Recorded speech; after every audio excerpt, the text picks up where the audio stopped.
Greetings, my comrades, and welcome back to Zanolith, and welcome back to another Pokemon anime unscripted discussion video. Today, I want to talk about the most recent episode of Pokemon Journeys episode 114. This episode saw the return of one of the best characters in the entire series, in my opinion, that being Paul, Ash's rival from the Sinnoh region. Now, I absolutely love Diamond and Pearl, and seeing Paul come back was quite nostalgic for me, as Diamond and Pearl was the first series of the Pokemon anime I watched on television. So seeing Paul was just really cool because Paul was there for pretty much most of my childhood as an entity I remembered. I knew him, he had an impact on me, and the story with him and Infernape is just amazing, and I still believe is some of the best storytelling, if not the best storytelling, we ever got in the Pokemon anime. And just seeing him come back was really, really awesome. Today, I want to talk about my brief thoughts on the episode itself, but I really want to talk about Paul's role in him coming back and how he affected Ash, and how this all ties into the overall narrative of Pokemon Journeys. So I don't want to waste any more of your time. Let's jump right into the video.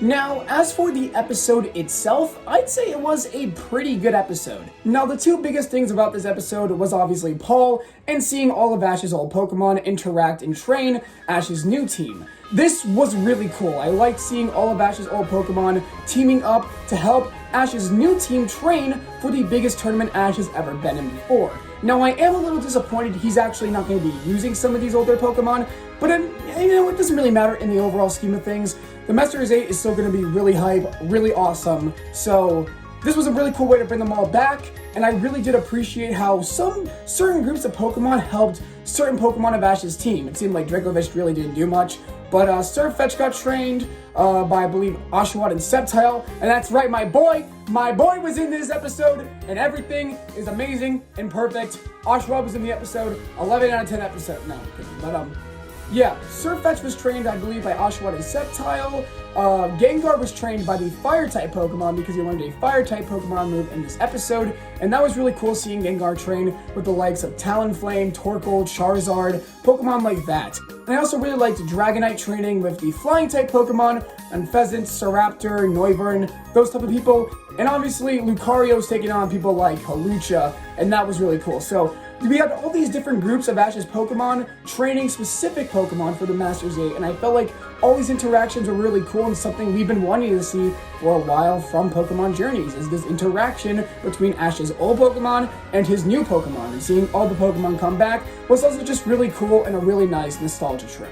But I really do not want to talk about the episode overall. That is not the point of today's video. The episode was great, but I really want to focus on Paul as a character, how he has developed, how he hasn't changed, and how he impacted Ash for the rest of Pokemon Journeys. So Paul comes back, and personality-wise, he's still relatively the same person. He's not the happy-go-lucky person that Ash is, and he's still pretty stern and cold. And I guess, as Go describes him, he's pretty cool.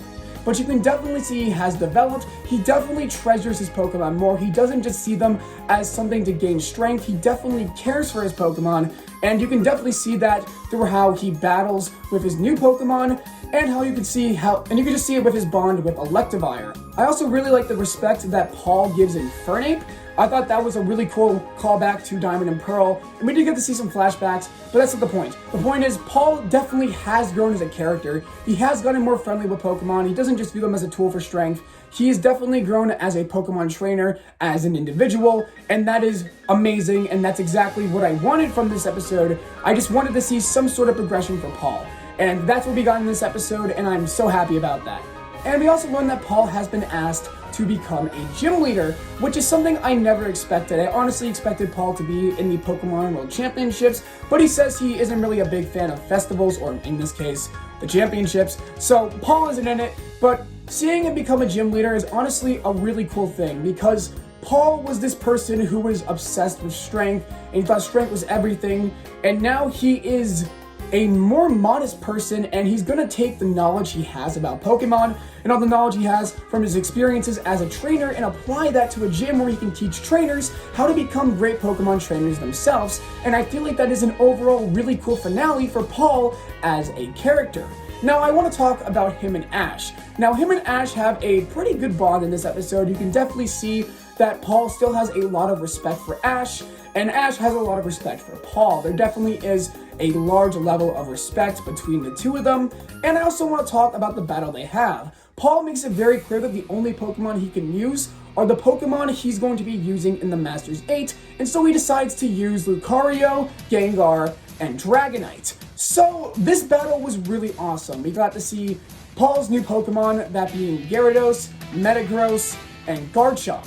And all these different matchups were really cool. I really liked the Lucario and Gyarados fights. I liked seeing Lucario's new Aura form. I thought that was really cool. I liked seeing the battle between Garchomp and Dragonite. That was also really cool. And of course, Metagross and Gengar learning the new fire type attack and being able to overpower Metagross was really, really awesome. The battle overall, the animation was, I'd say, above average for Pokemon Journeys, and it was just a really awesome battle overall. And I definitely think we need more battles like this in Pokemon Journeys, because Pokemon Journeys has been lacking a lot in the battle department, in my opinion, but this was a really solid battle, and it shows how not only Ash has progressed, but how Paul has progressed as a trainer. These are all brand new Pokemon Paul has never used before, and you can definitely see here that Paul has gotten stronger as a Pokemon trainer. And it was a great battle. But the best thing I love about this episode, the one thing that makes this episode a 10 out of 10 episode for me, is the fact that Paul purposely came here to help Ash, or at least when he learned Ash was going to be here, he created a plan to prepare Ash for the Masters 8. Gyarados is Lance's ace, Garchomp is Cynthia's ace, and Metagross is Steven's ace.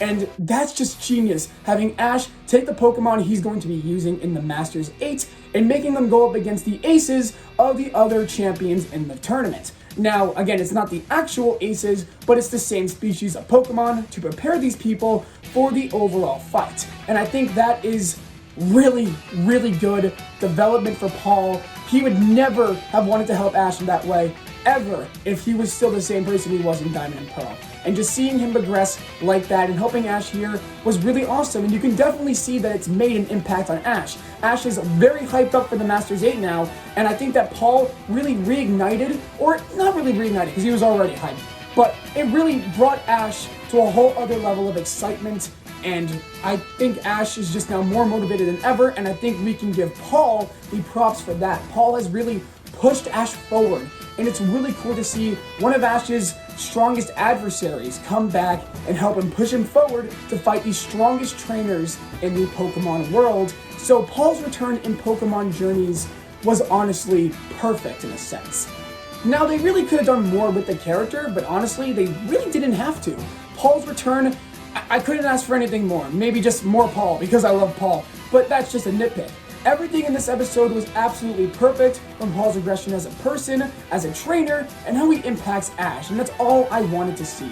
Overall, the episode was absolutely fantastic, and I cannot wait for the Masters 8. And because the Masters 8 is coming, you might expect to see some more of these unscripted discussion videos. Well, everyone, that's going to be it for today's video. Please let me know your thoughts on Paul's return in the comment section down below. I'd absolutely love to hear it. If you guys did enjoy the video today, remember to leave a like, subscribe to the channel, turn on all notifications to never miss an upload, and to share these videos with friends so they can come here and join me for my journey.